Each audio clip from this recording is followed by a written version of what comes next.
After more than 3 years of relief, the payment pause on student loans is coming to an end. This student loan news affects millions of Americans, which creates an excellent opportunity for scammers.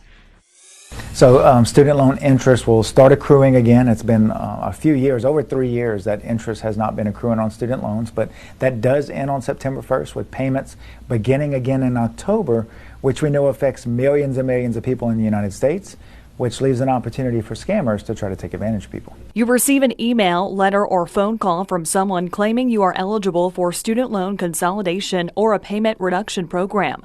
The scammer may even claim to represent the federal student aid department. It's going to lead to some gray areas for people, maybe not fully understanding what those changes are. So it's opening scammers up to the opportunity to be able to contact consumers, pretend that they either work for the Veterans Association or Department of Education, anybody where you could have these student loans, and potentially try to scam you out of your information. If you respond, the scammer will ask you for personal information to confirm your identity or to check your eligibility. Some of the reports people are getting unsolicited communications, of course, saying that they're eligible for these programs where they're not going to have to pay back the loans or a huge decrease in the amount that they're going to owe.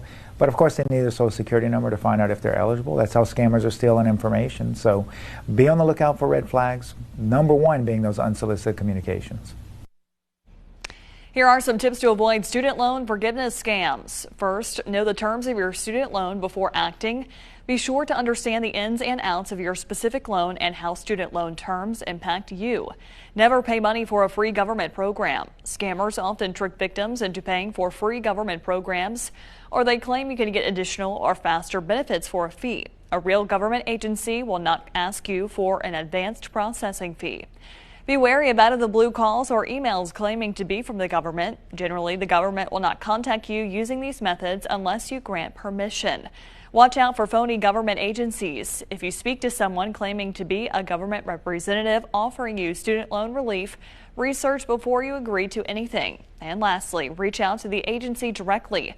If you have any concerns about an alleged government representative's legitimacy, hang up the phone or stop emailing or texting. If you have a scam you would like me to investigate, feel free to send me an email at smasters@klfy.com.